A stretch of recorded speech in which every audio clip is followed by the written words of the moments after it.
Les amis, je suis hyper contente de vous retrouver dans une nouvelle vidéo qui va être très chill, très cosy. Je vous reçois dans mon salon à Paris avec une petite infusion. Vraiment, là on est sur une vibe hivernale, ça y est.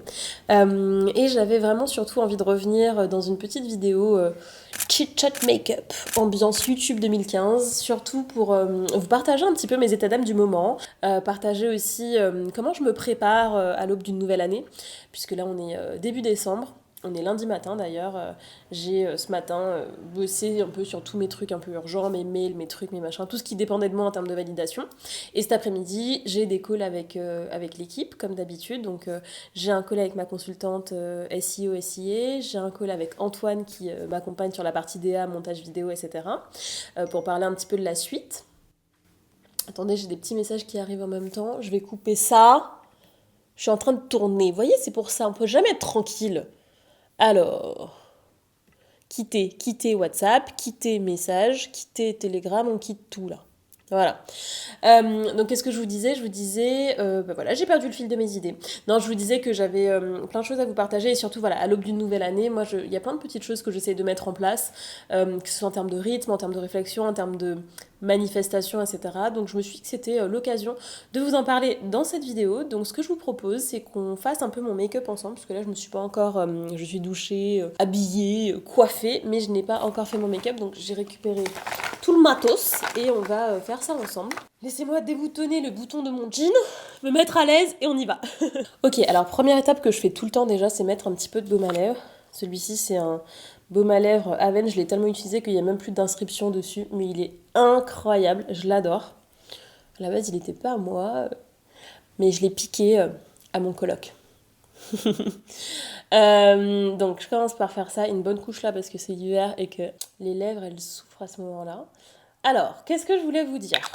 Alors déjà, première chose que je voulais vous partager, c'est un petit peu mon état d'esprit, mon mood du moment. Je trouve ça assez important de faire régulièrement ce que j'appelle des mood checks, voir un petit peu comment on se sent réellement, parce que il y a un truc que j'ai observé, c'est qu'on est tous un peu en pilote automatique. Et parfois, c'est utile et c'est bien parce qu'en fait, ça nous permet d'accomplir des choses, d'avancer, de pas non plus s'écouter en permanence le moindre truc, etc. Et voilà, d'atteindre nos objectifs. Parce que si on passait notre temps tout le temps à se dire « Mais attends, mais comment je me sens ?» et machin et trucs, ce serait quand même un petit peu... comment dire, un petit peu fatigant, ou en tout cas ça pourrait impacter notre productivité, notre ambition, notre capacité à construire des choses dans l'adversité, etc. Donc je trouve ça bien, mais je ne cesserai de le répéter, c'est vraiment primordial d'avoir des vrais temps d'écoute de soi de qualité, sous peine en fait de dévier. Ça j'en parle souvent, c'est-à-dire de dévier de son alignement, de perdre son centre, perdre son cap aussi, même en termes d'objectifs, en termes de véritable réussite, qu'est-ce qu'on aspire profondément et réellement à vivre et à accomplir dans cette vie. Et donc c'est important de faire régulièrement des retours à soi pour un petit peu jauger, ressentir en fait ce qui se passe intérieurement et se dire ok, est-ce que je suis toujours au bon endroit ? Est-ce que les choix que je pose dans mon présent sont conformes à ce que je souhaite être, expérimenter, ressentir à l'avenir, parce que l'avenir, par définition, c'est la résultante de ce qu'on fait dans le présent. Et donc voilà, toute cette dynamique-là, pour moi, elle est super importante. Ouh, j'ai renversé mon thé partout. Catastrophe, attendez. Oh putain. Bref, et donc je vous... Attends, je vais... Putain. C'est une galère, hein. C'est une galère, hein, la vie de youtubeuse. Et donc, mon mood du moment... il est un petit peu ambivalent. C'est-à-dire que je vais bien, je suis plutôt dans une phase relativement positive. Je viens de sortir mon livre, je vous l'ai répété un milliard de fois, mais c'était vraiment un rêve d'adolescente et un objectif de vie. Donc un gros check sur la liste, entre guillemets. Les retours sont très très très bons pour le moment, ça se passe super bien avec ma maison d'édition. Côté business pur, puisque je sais que vous aimez bien ces sujets-là, ça se passe très très très très bien aussi, donc de très beaux contrats qui arrivent pour 2025, des coachings vraiment inspirants avec des leaders, des managers, des dirigeants, etc. Et donc par définition en fait quand je coach ce type de profil, l'impact il est il est à plusieurs échelles parce que par définition, quand tu coaches un manager, un CEO ou voilà, en tout cas quelqu'un qui a une responsabilité sur l'épanouissement et la réussite d'autres personnes, c'est très galvanisant parce qu'en fait, tu constates que l'impact du coaching, il est à une échelle individuelle mais aussi à une échelle collective parce que ça aura forcément un impact, en fait, une manifestation sur la manière dont ils vont communiquer avec leurs équipes, la manière dont ils vont ajuster leur vision pour l'entreprise ou pour la business unit, vous voyez, ce genre de choses. Et donc, c'est vraiment top. Et cette année, j'ai vraiment bossé avec plein de profils extrêmement inspirants, que ce soit sur les coachings donc exécutifs, professionnels, que les coachings plus personnels. J'ai accompagné aussi beaucoup de femmes sur des sujets liés à la confiance en soi, l'affirmation de soi, le fait de poser son cadre, le fait de vraiment, vraiment, vraiment devenir actrice de sa vie. Ça a été extrêmement inspirant aussi de voir toutes ces trajectoires de femmes que j'ai accompagnées qui ont littéralement changé de mindset, changé de vie, osé lancer des projets qui leur tenaient à cœur. Bref, tout ça quoi. J'espère que ça va continuer comme ça, j'espère développer encore des projets qui m'animent en 2025. Mais c'est vrai que je ressens quand même que je suis un peu fatiguée et que là j'ai besoin d'une petite pause. D'ailleurs, je pense que ça se voit sur mon visage, etc. Je trouve que oula, je ternis un peu, c'est-à-dire que je trouve que je perds un petit peu de lumière, non pas dans le cœur, etc., mais physiquement, dans mon énergie, etc. Et donc, rien d'alarmant, hein, je suis pas du tout dans des micro-alertes, burn-out et tout, pas du tout, je suis bien, mais je pense qu'il y a juste de la vraie fatigue qui s'est accumulée et que ça va être important là de régénérer, de recharger, de ressourcer. Et je crois que c'est vraiment important d'être à l'écoute de son organisme dans ces périodes-là. J'en parle souvent, mais je pense vraiment que dans la vie, et peut-être encore plus chez les femmes parce qu'on est des êtres plus cycliques, mais pour moi il y a vraiment en fait des cycles et des alternances en termes d'énergie, de période, de dynamique. Et typiquement pour moi il y a deux types d'énergie qu'il faut vraiment dissocier et accepter. C'est que pour moi dans la vie, dans une année notamment, il y a des périodes de gestation et des périodes de récolte. Il y a des périodes où tu vas vraiment planter les graines, arroser, faire le travail de fond. J'image par cette métaphore un petit peu bucolique, mais c'est vraiment cette idée de travailler sur toi en profondeur, repli sur soi, travail de fond, couper un petit peu avec le monde extérieur pour faire grandir et entendre le monde intérieur, faire une sorte de détox en termes de dopamine, de stimulation, etc. Pour après justement pouvoir faire comme remonter de la sève et ensuite offrir cette sève au monde en étant là dans une phase plus de récolte et de don de soi, etc. où vraiment ça va être une énergie très créatrice, une énergie très dans l'action, dans le faire, dans une énergie beaucoup plus hustle, beaucoup plus de création, beaucoup plus yang, beaucoup plus tout ça, vous voyez ? Et en fait, la période de récolte où vraiment on va voir le fruit de son travail, on va récolter financièrement, on va récolter en termes d'énergie, on va récolter en termes de contenu, on va récolter tout ça, en fait, ça se prépare et ça s'est rendu possible par une période plus de, gestation, repli sur soi, Et là, après plusieurs mois, être dans une grosse énergie de récolte, d'achievement en gros, là je ressens que j'ai besoin de repartir dans une période un petit peu plus centrée sur moi, plus comme ça quoi, vous avez compris. Et donc je pense que c'est aussi pour ça que je suis fatiguée, c'est parce que je pense que cette période là d'action elle a duré longtemps, plus longtemps que mes cycles habituels et que ça commence à se ressentir. Et puis aussi je ressens que je suis dans une période de mutation. En fait, je sais, pour plein de raisons, pro et perso, que je pense que de 2022 à 2024, j'étais vraiment dans une période de fondation, en fait. J'étais vraiment en train de mettre en place les jalons, vraiment les fondations, le béton armé de ce que sera ma vie de femme réellement, ma vie d'adulte dans la dimension en fait construction. Ça fait longtemps que je suis une adulte, j'ai 31 ans et par rapport à mon parcours de vie, en plus j'ai eu un mode de vie et des responsabilités d'adulte assez jeune, très jeune, trop jeune peut-être, mais en tout cas, ce dont je parle ici, c'est plus, vous savez, vraiment les constructions la construction de la vie, ce qui va même durer après nous quand on sera plus là, ce qu'on veut laisser comme trace, ce qu'on veut vraiment bâtir en fait.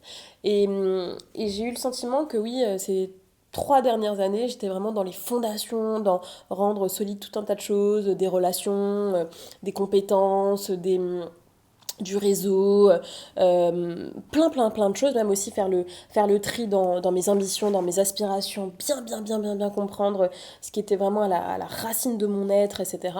Et que la suite, là, notamment à partir de 2025, qui je pense sera une année très spéciale, je vous en reparle juste après, ça va être vraiment ok. Ça y est. Là maintenant, je suis vraiment extrêmement solide sur mes appuis, j'ai plus de certitude, j'ai plus de ressources, je sais vraiment où je veux aller, avec quoi je veux aller. Et bah, on va y aller quoi, on continue. Alors j'ai commencé à y aller bien sûr, hein, mais vous voyez, c'est une énergie encore un peu différente. Et du coup là, je sens que je suis aussi, vous voyez, on est début décembre. Je pense que pour la première fois depuis très longtemps, je vais couper complètement grosso modo du 20 décembre 22 au 1er janvier. Chose qui n'est jamais arrivée. Je pense vraiment que je vais faire une digital detox, supprimer l'application Instagram de mon téléphone, ne pas regarder mes mails professionnels, enfin vraiment couper. Ça c'est un truc dont je parle souvent, mais en fait il faut vraiment faire preuve d'agilité quand on a vraiment cette volonté féroce de créer une vie alignée, épanouissante, réussie, au sens profond de la réussite. Faut avoir vraiment une espèce d'exigence morale, émotionnelle et mentale de ne pas céder aux tentations extérieures, d'aller oh mais cette opportunité là a l'air géniale, ah mais ce modèle là de réussite que j'ai vu de telle personne sur Instagram c'est tellement inspirant, et puis oh, en fait ça, et puis en fait ça, et puis en fait tu passes ta vie comme ça à regarder ce qui se passe tout autour de toi dans une espèce d'agitation permanente, et tu te déconnectes de ce qui se joue réellement pour toi et de tes enjeux à toi. Et ça, c'est vraiment ça demande un réajustement, une agilité de tout le temps. Ça peut être bien sûr fatigant, mais c'est pour ça que je propose tout le temps d'avoir des temps de check en fait réguliers par rapport à soi, pour limiter au maximum ces grands détours, même s'ils sont porteurs d'enseignement, pour rester sur quelque chose d'assez solide. D'ailleurs, de manière très concrète, pour ces vacances-là, j'étais un peu tiraillée parce que j'avais envie de deux choses différentes. J'avais vraiment, comment dire, mon corps avait vraiment besoin de soleil. Là, vous voyez, je suis palote. J'ai besoin de soleil, j'ai besoin de que ma peau elle retrouve cette teinte là. Vous voyez, ça c'est mon bronzer d'été. J'ai besoin que ma peau elle retrouve cette teinte. Donc déjà, putain, je suis maladroite. Donc déjà, je vais tricher. Je vais m'en mettre un petit peu partout. Mais non, plus sérieusement, je sentais vraiment que mon corps il avait besoin de chaleur, de soleil, de lumière, de se régénérer, de manger des bonnes choses, des fruits frais, de retrouver des odeurs familières pour moi, qui me rappellent l'enfance, hein, tout simplement. Je vous rappelle que j'ai grandi sur une petite île de 80 km de long, voilà, sous les tropiques, et donc c'est ces odeurs d'humidité, d'herbes coupées, de sentir ses pieds dans le gazon un peu humide, bien sûr le corps dans une eau un peu agitée de la mer à 29 degrés. En fait, c'est tout ça, bien sûr, tout le monde aime ça. Mais au-delà du côté agréable, fun, et voilà, et qu'on retrouve tous au moment de l'été, moi, c'est vraiment comme si c'est un retour à moi, dans le sens où c'est un retour aussi à ma culture, à mes sensations d'enfance, à quelque chose qui m'apporte tellement de sérénité, tellement d'apaisement. Et en fait, moi, la mer, l'océan, c'est vraiment mon endroit de régénération, de bonheur, de paix, de tout ça. Et donc, pour cette énergie, justement, comme je vous disais, un peu de culture intérieure, etc., je sentais que j'avais besoin de ça. Et en même temps, j'aime bien à cette époque de l'année l'ambiance un peu, la neige, le ski cosy, lire un petit livre. D'ailleurs, en parlant de ça, hop, attendez, je l'attrape. Je lis ce livre en ce moment. Tu verras, les âmes se retrouvent toujours quelque part, de Sabrina Philippe. Je suis à peu près à la moitié. Et ouais, typiquement, voilà, savourer mon petit livre avec un petit plaid, chocolat chaud, il neige dehors, on met un fond de jazz dans la maison. Enfin voilà, cette vibe à fond aussi. Et donc, voilà, on n'a pas encore décidé complètement ce qu'on allait faire, sachant que au moment où je chante cette vidéo, on est le 9 décembre, donc il serait peut-être temps de s'organiser. Ok, alors là je vais continuer avec un petit peu blush niveau make-up. J'utilise un blush absolument sublime en ce moment que j'ai acheté il n'y a pas très longtemps, c'est le Lovejoy de chez MAC. Et il a vraiment une couleur sunset, enfin vraiment magnifique, légèrement irisé mais pas pailleté. Et il est extrêmement flatteur sur la peau, je l'aime beaucoup. Puis en ce moment, j'aime bien abuser du blush. C'est mon style de make-up en ce moment. Donc voilà, je fonds bien, mais vraiment, j'hésite pas à en mettre. Je trouve que ça donne un côté vraiment féminin, bonne mine. Et en ce moment, en habitant à Paris, je peux vous dire que c'est pas du luxe, parce qu'il fait vraiment très moche, comme tout le temps. D'ailleurs, en parlant de ça, je pense que je vous ferai une vidéo update aussi sur mon lieu de vie, parce que si vous me suivez depuis longtemps, notamment sur Insta, vous savez que c'est un vrai sujet chez moi de où est-ce que je vais vivre, parce que même si ça fait 15 ans que je suis à Paris, en fait, on le sait, vous le savez, je le sais, tout le monde le sait, ça se voit. Je suis pas à mon prime en termes d'épanouissement lié à l'environnement, même si j'adore Paris, que c'est une ville extrêmement belle et culturelle et chargée d'histoire et d'émotions. J'y ai passé toute ma vie d'adulte et en même temps, c'est comme si je sens aussi que j'arrive à la fin d'un cycle, en fait, vous voyez. Donc voilà, ça c'est un tout autre sujet dont je vous parlerai dans un... 1, 2, 3. Ça c'est un tout autre sujet dont je vous parlerai si vous voulez dans une autre vidéo. Dites-moi en commentaire d'ailleurs si vous voulez que je vous fasse un update de ok, où est-ce que je me projette pour la suite, quelles sont les options qu'on envisage. Voilà, tout ça. Et donc ouais, je vous disais... Attendez, je vais passer aux yeux. Je fais mes sourcils d'abord ou... Ouais, mes sourcils d'abord, ok. Alors pour les sourcils, j'utilise tout le temps le même crayon. C'est le Brow Wiz de chez Anastasia. Je l'aime trop. J'utilise le même depuis vraiment très longtemps. Je la rachète en fait sans arrêt. Et il est trop bien. Ma teinte, c'est la teinte Ebony, comme ma star académicienne préférée cette année, Ebony. Enfin, j'aime beaucoup Marine aussi. Dites-moi si vous regardez la Starac. Franchement, j'aime trop. Depuis que ça a repris il y a 3 ans, je regarde. Alors, la toute première saison, j'avais moyennement pas trop aimé, même, enfin, sans plus, quoi. Mais bien sûr, la saison de l'année dernière, Passion, avec toute la petite team Pierre Garnier, Elena, Lénie, Julien et tout, j'ai adoré. Et du coup, je re-regarde cette année. Je regarde les quotidiennes et tout, hein, vraiment, je suis à fond. Donc bref, tout ça pour dire que j'aime beaucoup Ebony. Marine. J'aime bien Marguerite aussi. Bon, Ulysse, j'aime bien genre sa vibe, sa personnalité. Je sais même pas comment on a atterri sur le fait de parler de la Starac. Bref, donc, mon petit crayon à sourcils. A few moments later. Ouais, donc je vous disais, je pense que 2025, ce sera vraiment une année décisive pour moi. Parce que justement, je sens que j'arrive à la fin d'un cycle et que donc il faut commencer à construire le suivant. Que ce soit en termes de lieu de vie, que ce soit en termes de vie de couple, que ce soit en termes de... Alors carrière, le nouveau cycle a déjà commencé, hein, je suis déjà lancée sur la suite, mais voilà, c'est effectivement une sorte de fin de cycle, nouveau cycle qu'il va falloir un petit peu préparer. Donc je pense que cette année, je vais voyager un petit peu dans des endroits où potentiellement, en tout cas sur papier, j'aimerais bien aller dans quelques années ou... Ouais, dans quelques années. J'allais dire dans quelques mois, non, faut pas rêver. Je pense que j'ai encore, je pense, bien 2 grosses années, 2, 3 ans à passer complètement à Paris. Mais je pense que par contre, dans quelques mois, j'opterai pour une vie un peu hybride, donc entre 2 endroits. Mais je vous amènerai un petit peu dans ce cheminement et puis surtout dans la mise en place de tout ça ces prochains mois.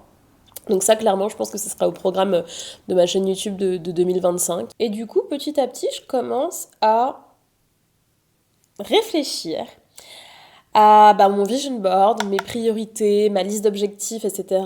Pour la nouvelle année. Moi, vous savez, je suis extrêmement organisée et intentionnelle lorsqu'il s'agit de visualiser, imaginer, construire mon plan d'action par rapport à mes projets, par rapport à à mes envies, etc. Alors aujourd'hui, on appelle ça vraiment loi de l'attraction, manifestation, etc. Je sais pas, moi, c'est un truc que je fais depuis toujours de manière assez naturelle. Donc, si vous voulez, on peut mettre un nom là-dessus. Et je peux carrément, d'ailleurs, vous faire une vidéo détaillée sur, OK, comment je manifeste, pour reprendre un peu ces termes-là. Tout ce qui m'arrive dans ma vie, comment je m'y prends pour vraiment de la visualisation, même avant de j'ai cette idée, j'ai cette envie, je vois que j'ai cette envie qui compte pour moi, je la rends possible, par exemple le livre, n'hésitez pas à me dire si vous voulez, et je vous fais une vidéo dédiée sur ça, genre toutes les étapes, comment je fais, comment je visualise, comment je set mes goals, comment je reste connectée à eux, comment je fais pour vraiment avancer pas à pas vers mes objectifs, etc. Je serais ravie de vous proposer ça. Et donc en fait là, je commence déjà, début décembre, à vraiment commencer à laisser un peu germer mes envies pour la suite. Donc déjà, depuis le début du mois, je retourne beaucoup sur ma liste d'intentions, d'objectifs, etc. de 2024 pour voir, ok, qu'est-ce qui est aligné, qu'est-ce qui n'était pas aligné, qu'est-ce que j'ai accompli, qu'est-ce que j'ai pas accompli finalement, comment ça s'est passé, comment je me suis sentie par rapport à chaque objectif, parce qu'en fait, parfois, on fixe des trucs et puis en fait, quand on se lance dedans, le ressenti t'indique que c'était pas tout à fait le bon endroit pour toi, etc. Il y a des trucs sur lesquels, pour moi, 2024, ça s'est passé comme ça, que j'ai finalement mis de côté, que j'ai reporté à plus tard, etc. Et du coup, chaque année, finalement, ton radar, ta boussole, elle s'affine et tu es de plus en plus aligné, en fait. Et vraiment, mon objectif de 2025, c'est d'être encore plus aligné, encore plus épanoui, encore plus dans une réussite qui me ressemble, relationnellement parlant, physiquement parlant, etc. D'ailleurs, en parlant de physique, je sais déjà que l'une de mes priorités en 2025, ça va être vraiment de redonner une grosse place à mon bien-être physique, à mon corps, à mon apparence, parce que pendant longtemps j'ai fait vraiment beaucoup de sport, pas que mon époque dynamo, etc., que je documente beaucoup sur Insta, mais vraiment à un moment donné, moi j'étais vraiment la meuf de la salle, quoi. Et en fait, pour plein de raisons, parce que manque d'énergie pour être suffisamment disciplinée dans ce domaine-là, parce que j'avais mis toute ma discipline au service de mon business, au service de plein d'autres choses, aussi au service de, on va dire, mes ressources mentales et intérieures, parce que j'avais plein de choses à régler, plein de choses à guérir, plein de choses à travailler, d'un point de vue émotionnel, d'un point de vue de mes schémas affectifs, d'un point de vue de ma famille, etc. Moi, je viens d'un univers un petit peu chaotique et qu'il m'a fallu aussi digérer, etc. Et apaiser, construire, et bref, les fameuses fondations dont je vous parlais, ça parle aussi de ça, en fait. C'est vraiment faire en sorte que ce sur quoi je construis la suite de ma vie se fait sur quelque chose de sain, de solide, de stable, etc. Et maintenant que tout ça est bien en cours, bien ok, c'est de revenir à quelque chose de plus équilibré, où je mets aussi mon bien-être physique, corporel, etc. En priorité. Et j'ai vraiment envie, cette année 2025, de me refaire une shape physique au top du top du top. Voilà, ça c'est un truc qui est super important pour moi et qui en plus, de manière complètement connectée, permet aussi de travailler sur sa discipline mentale et morale, parce qu'en fait, c'est un secret pour personne, une bonne shape, c'est pas un overnight success, donc en gros c'est de la répétition, c'est de la discipline, c'est de la résilience, c'est de la volonté dans l'assiette, c'est beaucoup de choses, et donc voilà, j'ai envie de repartir là-dessus. J'ai aussi envie de voyager 2024. J'ai moins voyagé que d'habitude. Un exemple tout con, c'est que normalement chaque année je vais à New York. Cette année j'ai pas été à New York. J'ai pas non plus été en Californie, donc c'est deux de mes happiest places on earth, et donc c'est vraiment important pour moi d'y aller régulièrement, au moins une fois par an. Et là, j'y ai pas du tout été cette année, donc voilà, ça va être vraiment un de mes gros objectifs aussi, c'est de plus voyager. Et puis j'aimerais aussi me faire un gros beau voyage découverte, c'est-à-dire dans un endroit que je ne connais pas encore, parce que moi j'aime bien, c'est à la fois un défaut, je trouve, une qualité, mais j'aime bien retourner dans des endroits que j'ai déjà visités, parce qu'en fait j'aime trop le côté feel like home, en fait, que j'ai déjà mes petites habitudes, j'ai mes petits lieux et tout, enfin j'adore le côté Madeleine de Proust des voyages, vous voyez. Et du coup, attendez, je mets 18 minutes pour mettre du mascara, c'est un truc de malade. Et du coup, cette année, j'aimerais beaucoup aller dans une des destinations qui me fait rêver. Donc, il y en a 3 vraiment qui me font rêver. Il y a Costa Rica, Brésil Afrique du Sud. Et il y en avait une quatrième, attends, c'était où que je voulais trop aller aussi? Je suis une ouf, moi. Non, Costa Rica, Brésil, Afrique du Sud. J'aimerais beaucoup aller à Bali aussi. En gros, aller dans une destination que je ne connais pas encore, dont je rêve depuis longtemps, et qui représente vraiment un voyage. Vous voyez, hein, elles se ressemblent un peu toutes ces destinations dans le sens où c'est des voyages aventure, pays chauds, paysages incroyables, cultures très différentes, etc. Et j'ai vraiment, vraiment, vraiment envie de ça. Donc j'espère que ce sera possible. Donc voilà, voyager un petit peu plus, découvrir le monde, etc. Et puis plein d'autres choses, mais pour le coup, si vous voulez que je vous parle un peu plus en détail voilà, de tout ce qui est vision board, visualisation, objectifs, plan d'action, etc. Avec grand plaisir, dites-moi ça en commentaire et je ferai une vidéo là-dessus d'ici la fin de l'année. Ensuite, on met quoi sur cette petite bouche J'hésite. Non. Non. Ah, il y a un rouge à lèvres que j'aime trop. Attendez. Peut-être ça. C'est un peu plus fort. Ça, c'est un peu plus bold. Mais c'est pas mal. Ou alors, sinon... mais je fais tout le temps ça. Hein. Mais c'est pas grave, j'aime trop. C'est un rouge à lèvres de chez Kiko. J'achète rien chez Kiko. C'est littéralement le seul truc que j'ai. C'est le Fusion Lipstick Smart numéro 409. Et moi j'appelle ça mon lipstick Sunset. C'est un espèce de corail très pâle, mais c'est vraiment Sunset, je sais pas comment expliquer. Extrêmement flatteur. C'est très nude, hein, je fais que ça comme make-up, j'aime trop. D'ailleurs je vais peut-être rajouter un petit peu de blush, j'ai un petit blush là. Pareil, Sunset de chez Sephora, c'est un blush highlighter, mais moi je mets par-dessus comme ça. Hop. Voilà. Parfait. Hop, donc voilà un petit peu les amis pour l'update que je voulais vous faire. Globalement, c'est une bonne période. C'est pas non plus la période, vous devez le ressentir, hein, la plus enthousiaste et waouh de mon année, ou de ma vie de manière générale. Mais c'est une sorte de... Voilà, comme je vous disais, c'est une sorte de tunnel de transition entre deux espaces de vie que j'accepte pleinement, que je vis bien.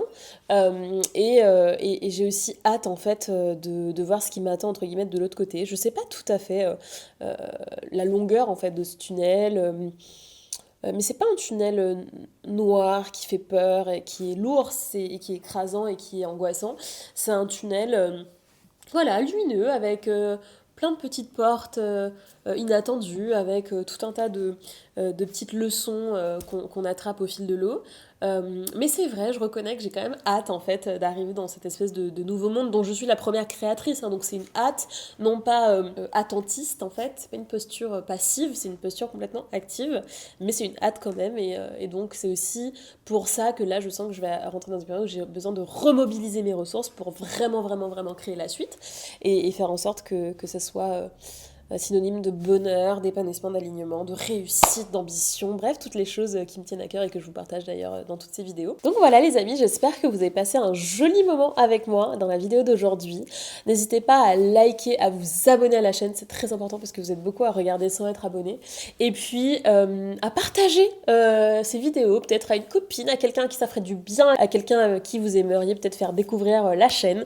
Ça aiderait beaucoup à son développement. En tout cas, moi, c'est toujours un bonheur de revenir face à la caméra, de vous retrouver, d'avoir vraiment cet espace d'échange, de communication vraiment privilégié. Je trouve que YouTube, c'est vraiment à part. Et puis voilà, moi, je vous donne dans tous les cas rendez-vous dans une prochaine vidéo. On va retrouver un rythme soutenu ici, je vous le promets. Je vous fais de gros bisous et je vous dis à très vite dans une nouvelle vidéo sur YouTube.